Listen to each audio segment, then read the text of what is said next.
Bismillahirrahmanirrahim. Assalamualaikum warahmatullahi wabarakatuh. Salam Om Swastiastu, Namo Buddhaya, salam kebajikan.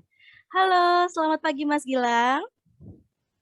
Selamat pagi, Balki Dan dan teman-teman. ya, selamat pagi juga teman-teman saya dari Divisi Pendidikan. Pagi. Selamat pagi. Oke, dan tentunya selamat pagi untuk pemirsa, khususnya adik-adik dari SMP Negeri 1 Kismantoro dan juga adik-adik dari SMP Negeri 4 Atap Kismantoro. Perkenalkan, saya Balkis dan rekan saya. Saya Izul. Kami mahasiswa KKN PPM UGM yang akan menjadi pembawa acara pada webinar hari ini tentang self-development dengan judul Semangat Pendidikan Kismantoro, Program Penyuluhan Pengembangan Diri untuk Siswa SMP Negeri di Kecamatan Kismantoro. Nah, meskipun KKN dilaksanakan secara daring sehingga kita tidak dapat bertatap muka secara langsung, tapi semoga tetap kerasa ya vibes KKN-nya dan tetap berinteraksi dengan baik walaupun melalui sosial media. Salah satunya seperti hari ini, kita akan bersosialisasi dan berinteraksi secara tidak langsung melalui Zoom. Nah, hari ini kita akan kupas tuntas nih tentang pengembangan diri untuk adik-adik SMP di Kecamatan Kismantoro. Tentunya webinar hari ini dengan judul yang sangat menarik tadi ya, kita akan bersamai oleh narasumber yang sangat hebat. Siapa dia? Yaitu adalah Mas Gilang Rizky Pratama dan dipandu oleh dua moderator kita yang sangat cantik, yaitu Mbak Putri dan Mbak Bira. Oke, nah pasti adik-adik udah penasaran nih siapa pemateri kita kali ini. Kenapa kok kita mengundang beliau ke sini gitu. Nah, sebagaimana yang sudah dijelaskan atau sudah disebutkan oleh Mbak Balki sebelumnya, jadi pemateri kita pada pagi hari ini adalah Mas Gilang. Nama lengkapnya adalah Gilang Rizky Pratama. Betul, Mas? Oke, nah beliau adalah lulusan Teknik Industri UGM dan mahasiswa berprestasi dan juga presiden mahasiswa BEM Fakultas Teknik begitu. Jadi bisa dibilang Mas Gilang ini tuh baik cemerlang baik di bidang akademik maupun di non akademik begitu. Nah, tanpa menunggu terlalu lama nih, mungkin adik-adik juga udah sangat tidak sabar gitu untuk mendengarkan materi dari Mas Gilang. Nah, mari kita sambut terlebih dahulu dua moderator kece kita, Mbak Bira dan Mbak Putri. Halo Mbak Bira dan Mbak Putri. Halo. Nah, Hai. kepada Mbak Bia dan Mbak Putri, silahkan dipandu diskusinya. Silahkan. Oke. Dimulai dari aku dulu ya. Sebelumnya terima kasih kepada Mbak Balkis dan Mas Izul yang sudah membuka kegiatan kita hari ini, dan juga yang paling penting terima kasih kepada Mas Gilang karena sudah berkenan untuk hadir di acara ini. Nah, sesuai dengan tema yang sudah disebutkan Balkis di awal tadi, hari ini kita akan banyak ngobrol tentang self-development gitu. Nah, Mas Gilang nih, aku tadi dengerin ceritanya Izul tentang biodata Mas Gilang, dan kemarin aku sempat baca juga, wah keren banget emang. Kita emang nggak salah ya undang Mas Gilang untuk hadir di sini. Jadi untuk pertanyaan pembuka nih Mas, kayaknya cocok banget kalau aku menanyakan tentang manajemen diri gitu. Terlebih tentang cara kita mengenali diri sendiri gitu. Boleh dong Mas bagi ceritanya, gimana sih cara Mas Gilang dalam proses pengembangan diri itu untuk mengenali diri Mas Gilang sendiri? Oke, terima kasih ya Putri. Dan selamat pagi atau selamat siang juga kepada adik-adik SMP dari Kismantoro. Perkenalkan saya Gilang. Saya adalah lulusan dari Fakultas Teknik UGM, dan di sini aku akan cerita sedikit gimana sih cara kita untuk menemukan potensi diri kita, menemukan kelebihan dan kekurangan diri kita. Karena materi yang sangat menarik ini berkaitan dengan self development, ini akan sangat cocok dengan adik-adik yang sekarang menduduki bangku SMP. Gitu. Aku sedikit cerita, aku dulu SMP itu hidup di asrama, gitu, dari SMP dan SMA hidup di asrama. Di situ aku bisa menilai banyak kekurangan dan kelebihan diri aku sendiri. Dan aku juga bisa melihat gimana sih potensi diri aku ketika aku menjalani bangku SMP. Bisa aku bilang, SMP itu sangat berbeda. Sedikit berbeda dengan ketika adik-adik itu di bangku SD. Itu kenapa? Karena ada banyak pelajaran yang juga yang berubah. Ada sistem pendidikan yang juga berubah. Lingkungan juga pun akan berubah. Kedewasaan, kemandirian adik-adik juga akan sangat-sangat berubah banget gitu. Jadi ini adalah waktu yang tepat untuk adik-adik menemukan potensi diri, kelebihan dan kekurangan. Waktu itu Aku ketika SD, sedikit cerita, aku ketika SD, aku punya keinginan untuk menjadi atlet futsal SMP sama SMA gitu. Aku juga dan di saat itu aku minder banget untuk berbicara di depan umum gitu ketika SD. Jadi aku nggak pernah kepikiran untuk bicara di depan umum sampai akhirnya ketika SMP aku menemukan titik di mana ketika aku ikut ekskul futsal gitu kan, mungkin adik-adik juga merasakan gitu. Ada ekskul futsal, ada ekskul apapun itu yang membuat adik-adik juga senang. Aku ketika itu ikut ekskul futsal, saingannya banyak banget, dan aku melihat ternyata potensinya kurang menjanjikan gitu di ekskul futsal. Kenapa? Karena ya itu tadi aku bilang saingannya banyak, terus kompetisinya juga pasti akan banyak lawan yang lebih jago gitu dibanding kita. Gitu akhirnya karena di sana ada banyak lapangan, nggak cuma lapangan futsal, tapi di situ ada lapangan basket juga, ada lapangan badminton juga. Akhirnya aku memberanikan diri untuk ikut basket waktu itu. Yang aku nggak pernah main sama sekali sebelumnya, aku nggak pernah tahu. Tapi akhirnya aku coba main, teman-temanku juga nggak banyak yang begitu jago, kita berkembang bareng, dan akhirnya sampai masa di mana aku diikutsertakan dalam satu perlombaan untuk mewakili sekolah. Waktu itu kalah gitu, tapi lambat laun aku ikut lomba terus gitu kan sampai 2 bulan 3 bulan kita ikut lomba terus, akhirnya kita bisa menang juara 3, juara 2, juara 1 dan sebagainya. Di situ akhirnya aku menemukan potensi diri aku gitu. Simple. Kenapa? Karena aku mencoba untuk keluar dari zona nyamanku. Oke, aku nggak bisa nih di futsal, akhirnya aku ke basket. Itu yang pertama. Terus yang kedua, aku waktu itu ada tes ujian akhir semester gitu. Salah satu tesnya adalah pidato bahasa Indonesia. Jadi pelajaran bahasa Indonesia, aku gugup banget di saat itu, gitu kan. Aku gagal banget di saat itu, tapi akhirnya aku menemukan bahwa aku punya potensi di sini, gitu. Aku bisa belajar banyak dari kegagalanku itu.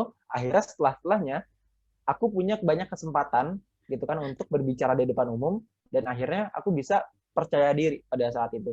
Nah, itulah salah satu cara untuk menemukan potensi diri kita. Kita mencoba, kita gagal, dan akhirnya kita berhasil. Dan adik-adik juga pasti punya banyak keinginan gitu. Adik-adik pasti punya banyak kesempatan gitu untuk belajar dari kegagalan. Jadi cara paling mudah melihat potensi diri kita adalah ketika kita mencoba hal baru dan kita gagal di situ, kita merasakan kesulitan di situ gitu. Dan untuk masalah bakat gitu kan, kita nggak bisa menilai, kita nggak tahu sebenarnya bakat kita apa, apalagi masih SD, apalagi masih SMP. Jadi kita berani ambil sesuatu yang belum tentu kita suka. Kita bisa tahu dari situ. Misalkan adik-adik pengen futsal, ikut aja futsal gitu kan. Pengen desain grafis, misalkan pengen bisa desain, jago pakai komputer, coba dulu aja gitu. Teman-temanku juga banyak yang dia ternyata baru bisa sesuatu karena dia mencoba dan dia gagal berkali-kali. Jadi nggak masalah untuk menemukan potensi, kelebihan, dan kekurangan kita.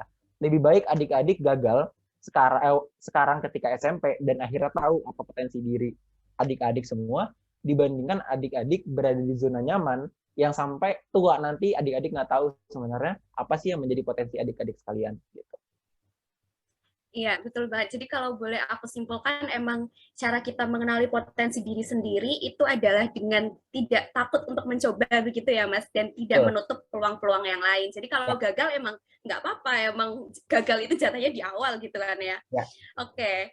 Nah, tadi aku udah dengar cerita-cerita Mas Gilang nih tentang perjalanan mencari potensi diri gitu. Nah, aku rasa dari kita mengenali potensi diri itu nanti akan berpengaruh juga dengan bagaimana kita menetapkan cita-cita gitu. Nah, boleh cerita sedikit dong Mas, dari Mas Gilang ini cita-citanya apa sih? Mungkin dari dulu pengen jadi apa, terus pas SMP berubah lagi cita-citanya sampai akhirnya sekarang gitu.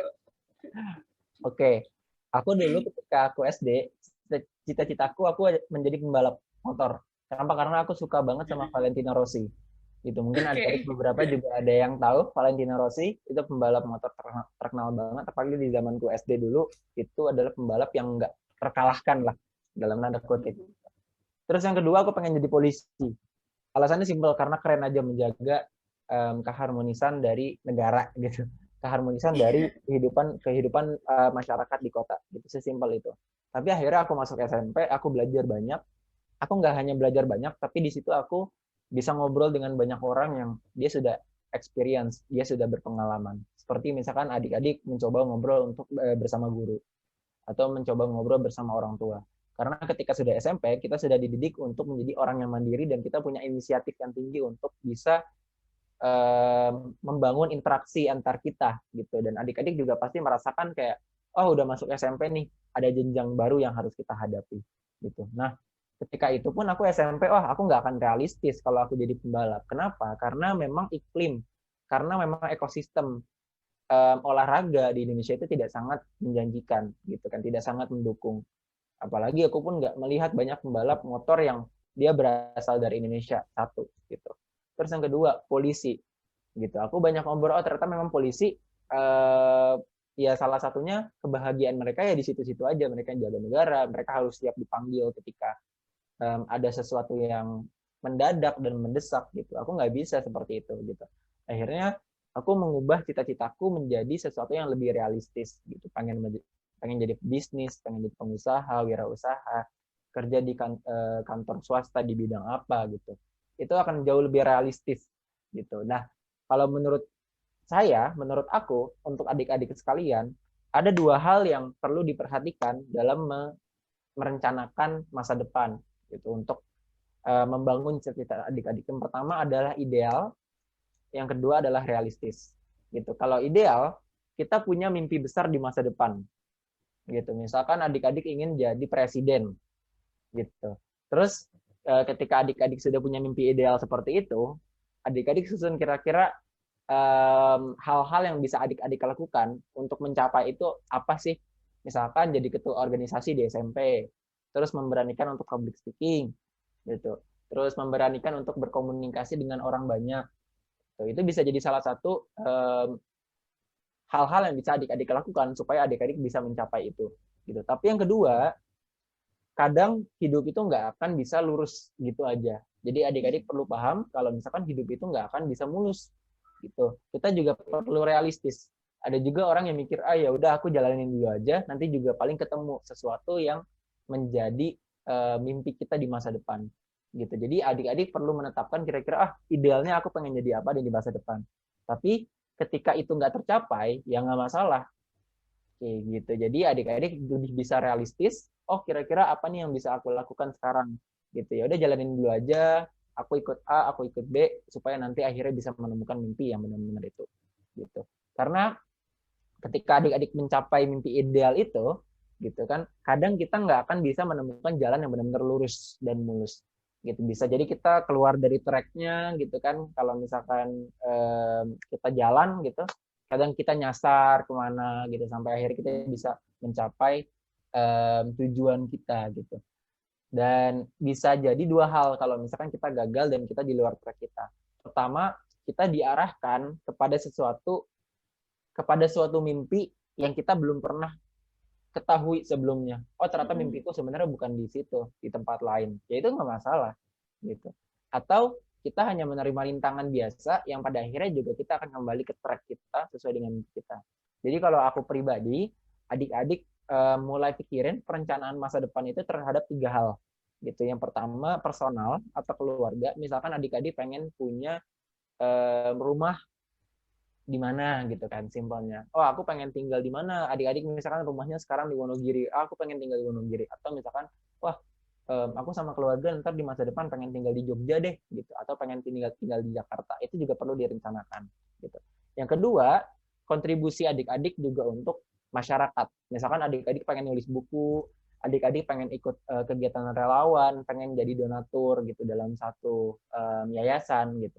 Dan yang terakhir yang paling penting ini adalah sesuatu yang bisa memberikan penghasilan gitu kepada adik-adik juga, yaitu karir adik-adik gitu. Pengen jadi apa yang bisa memberikan penghasilan kepada adik-adik gitu. Gimana caranya? Ya gampang, adik-adik tinggal beli post-it gitu, di Indomaret ada, di toko ATK ada gitu, post-it ditulis gitu misalkan, terus ditempel, aku pengen jadi ini gitu. Atau di komputer sekarang ada namanya sticky notes, tinggal ditulis, senyaman apapun adik-adik untuk merencanakan mimpi masa depan adik-adik.